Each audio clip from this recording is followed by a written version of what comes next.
E desde ontem o Cidade Alerta tem olhado com um carinho para essa família. Com muito carinho, com muito respeito desde o dia do crime, mas a partir de ontem esse olhar foi ainda de mais compaixão, de mais ternura e de mais acolhimento. Isso porque é a primeira vez que a família fala sobre esse crime tão chocante que aterrorizou os moradores de Cascalho Rico no mês de outubro. Um casal morto com golpes de faca dentro da própria casa, numa propriedade rural na cidade. Um crime que é investigado há 2 meses e que nesta quinta-feira teve uma reviravolta inesperada. O sobrinho do seu Osíris, ele era sobrinho direto do seu Osíris, a Luciene era casada com ele, então era sobrinho também, mas a ligação direta ali de laço sanguíneo era com o seu Osíris, foi apontado como o principal suspeito pelas mortes do casal. A família recebeu essa notícia com muita dor, mas não com muito espanto. Talvez por muito tempo eles tivessem tentado acreditar em outras teorias, em outras possibilidades. Mas lá no fundo, eles já sabiam que esse rapaz, esse homem de 33 anos, poderia ter ligação com o caso. Com exclusividade, nós vamos conversar com essa família. A nossa repórter Carolina Barros já está com eles. Eles fizeram questão de falar. É a primeira vez que a família se manifesta. Porque em meio a tanta dor, há também um agradecimento pela investigação da polícia e uma necessidade de contar tudo o que a família sabe sobre a relação desse homem com o tio e com a tia. Era uma relação próxima. E por isso dói ainda mais saber que esse homem teve a frieza de cometer uma atrocidade como essa. Carol, boa noite para você. Boa noite, Luciana. Para você, para quem nos acompanha também no Cidade Alerta Minas. Primeiramente, a gente agradece a família, enlutada ainda, mas que abriu as portas para falar conosco. E a gente pede licença nesse momento de dor, de luto. É um momento de sofrimento muito grande, porque afinal de contas nós estamos falando aqui de filha, irmã, mãe, pessoas que sentem ainda muito fortemente um luto de apenas 2 meses. E agora a gente está na época do fim do ano, época de festividades, mas nem cabe festa, né, para essa família, porque aquela pessoa que era mais animada, infelizmente, não está mais entre eles. A gente vai conversar com a Natália, ela que é Nayara Janaína, ela que é filha da Luciene, e ela disse, Lu, que sempre assiste Cidade Alerta, mas que jamais esperava um dia estar aqui, falando a respeito da própria família com um crime tão brutal que vitimou a mãe e o padrasto dela.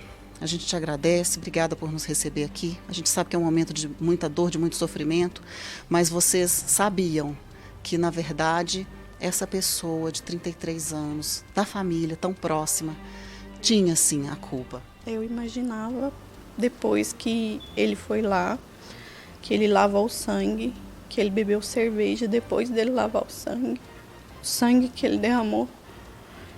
Eu pensei nisso e ainda no mesmo dia do enterro que ele lavou o sangue, ele levou os eletrodomésticos da minha mãe para a casa dele e depois só queria saber de herança. Aí que a gente foi perceber que estava ali, que foi ele. Foi ele e tem mais gente com ele. Ele não fez aquilo sozinho. Ele não fez. Ele não agiu sozinho.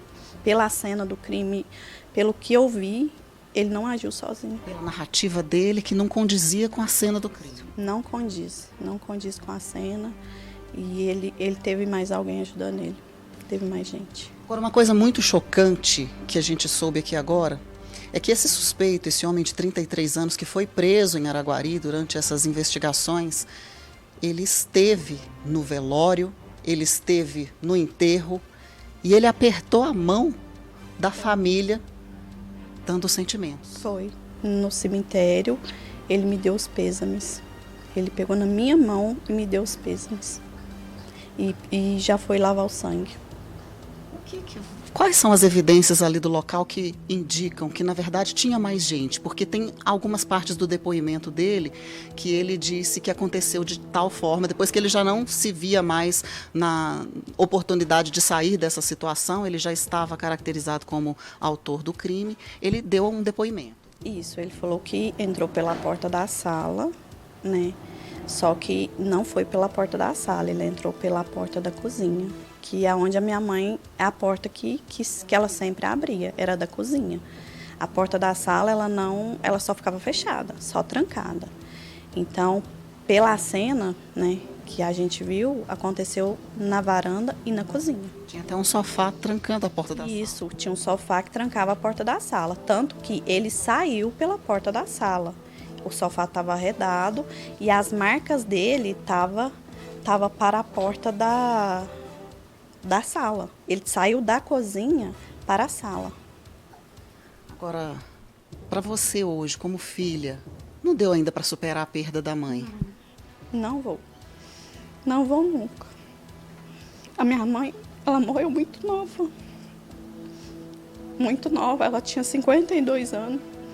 E ela morreu ali de graça. Ele não podia, ele não tinha direito de ter feito isso. Para mim, ele é um covarde, ele é um monstro.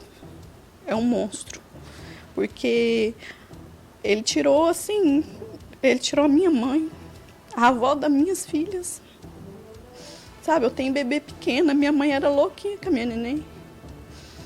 Ele não tinha o direito. E por causa de nada? Por causa de dinheiro. Dinheiro. Era muito pouco, né? Um valor para se comparar com uma vida. Muito pouco, muito pouco. A vida da minha mãe não valia, nem a do Osíris.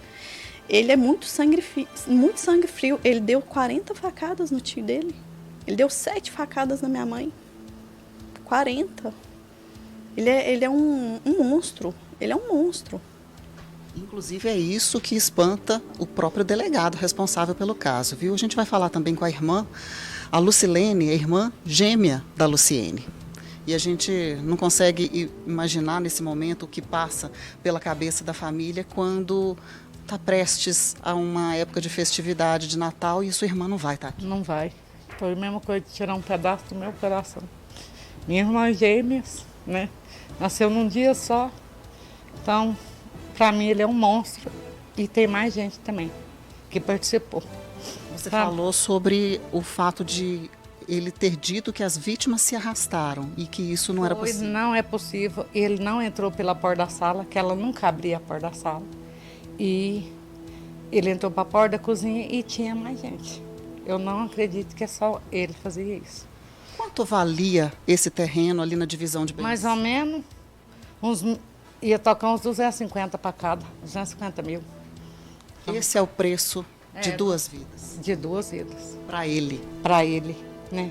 Para ele fazer. E agora está preso, não vai ficar preso, sem nada. Sem nada e que ele fica, né? Uns 30, 50 anos na cadeia. Isso é até um alento para a família, a questão de a justiça começar a ser feita, começar a ser desenhada, mas nada disso vai trazer de volta a sua família. Essa dor nunca vai passar, sabe, essa dor. Eu nem tive coragem de ver sepultar ela, não tive, sabe. E minha vida é só chorar. E deixou 2 filhos que ela amava e as netinhas que ela amava demais. Ele também é filho dela. Ele é filho dela. A gente vai falar, como que é seu nome? É Pablo. Pablo, a gente também vai falar com o Pablo, porque afinal de contas, eles estiveram lá no local. O local onde o crime aconteceu, em Cascalho Rico, é uma fazenda. E eles estiveram lá, não tiveram coragem de ver a cena dos familiares, da mãe e do padrasto lá no local, mas eles viram o depois. E é uma cena muito chocante. Muito chocante, muito. Foi muito covardia o que ele fez. Ele fez muita covardia. Ele entrou pela porta do fundo, na confiança da minha mãe ter abrido a porta para ele, mas o Sérgio, né? Ele gostava dele e ele pegou minha mãe na traição. Ele pegou minha mãe na traição e o Sérgio veio defender ela e ele foi e matou ele depois também. Matou os 2. Muita covardia, uma cena de horror. A cena que a gente viu, o quarto bagunçado do meu padrasto ter saído correndo, acho que para ajudar minha mãe na hora, a gente vê a cena certinha do crime. E ele tá contando outra história. É outra história. Por isso que a gente tem certeza que tem mais gente envolvida. Alguém segurou, alguém fez alguma coisa. Mas tem. Mas vocês têm confiança de que a polícia vai investigar isso? Vai, se Deus quiser, vai. Vai descobrir, se alguém souber de alguma coisa para denunciar para a polícia, para ajudar, sabe? Pra gente chegar em quem fez isso, porque não pode quem pune, não. Isso é um absurdo. De qualquer forma, a justiça tem que ser feita. Tem que ser feito, tem que ser feito. Precisa. Mesmo não trazendo à família o alento necessário, né, Janaína? Não trazendo para vocês de volta aquele convívio familiar. Mesmo assim, o justo tem que ser feito. Isso, só da gente saber que ele está preso, a gente já dá uma acalentada. Porque ele solto, sabe, não tem condição. Um monstro ficar solto. Ele oferece risco para a sociedade, porque ele matou eles e não arrependeu. Ele não mostrou um pingo de arrependimento. Então, ele oferece muito risco. Ele é um perigo para as pessoas. Ele é um psicopata. Pessoa que teve a capacidade de fazer na sexta-feira à noite, ele fez. Aí no domingo, na hora do velório, ele foi, tava lá com a gente. Na segunda-feira, na hora de enterrar, eu enterrei minha mãe. Ele foi enterrar o Osíris, ele enterrou o caixão. Ele carregou o caixão. Carregou o caixão, enterrou. E depois pegou a chave com a gente, foi lá na fazenda, lavou o sangue, bebeu cerveja que tinha dos is na geladeira e ainda levou o fardo de cerveja embora. Foi depois disso que a gente desconfiou deles. Foi disso, depois dessas horas que a gente desconfiou. Até então, com aquela solidariedade toda, Não dá pra acreditar. Não dá. A pessoa fazer isso tudo. E ainda levou o cartão e fez as coisas lá, tentou fazer compra no cartão, essas coisas. Isso foi identificado pela polícia. Graças a isso a gente chegou nele. Então são peças fundamentais que foram sendo juntadas pela investigação da Polícia Civil e que inclusive a família acredita e pede que os trabalhos continuem sendo feitos, porque as evidências eram muitas, né, de que a culpa realmente caía sobre esse homem de 33 anos, ele que era sobrinho do Osíris, né, sobrinho. E ele matou o tio com 40 facadas. Se ele faz isso com alguém da própria família, é o que os familiares da Luciene estão falando agora. Ele representa um risco muito grande. Ele precisa realmente pagar pelo que fez. Ele teve a coragem, ele teve a calma, a frieza de pegar cartões de banco, de gastar o dinheiro do tio e da tia que ele próprio havia matado. Então, assim, é uma frieza muito grande e outras evidências também, todas coletadas lá no local pela polícia, é que o sinal não tinha sinal de arrombamento na fazenda. Então, claro, que evidenciava que era uma pessoa que conhecia tanto o local quanto o casal que morava lá. E agora, eles não estão mais aqui, eles não podem nem falar a versão dos fatos e a família enlutada. Isso. Aí a gente pede justiça, que a justiça seja feita, que ele seja condenado, que ele fique lá o resto da vida dele. Porque o que ele tirou da gente, de uma forma tão brutal, da gente imaginar a dor que a minha mãe sentiu, a dor que o Osíris sentiu. E eles não mereciam aquilo, porque... E ele sabia que o tio dele, recentemente, ficou internado em UTI, o Osíris, porque foi picado de abelha, ficou uns 3, 4 dias na UTI. Ele sabia que o tio dele estava fraco e ele foi lá. Foi lá. E cometeu um ato tão brutal. E é importante falar que ali na cena do crime, por exemplo, ele depois do cometimento desse crime, as vítimas foram deixadas ali e só foram encontradas por um amigo, por um vizinho que foi até lá para fazer uma visita e encontrou os corpos das vítimas. Foi quando a polícia foi acionada e identificado esse crime tão cruel que ainda dói demais nessa família toda e que a gente espera. Junto com eles, a gente clama pela justiça, Luciana, porque o Cidade Alerta realmente é isso, é dar voz às pessoas que precisam ser ouvidas e que muitas vezes não conseguem fazer isso por si só.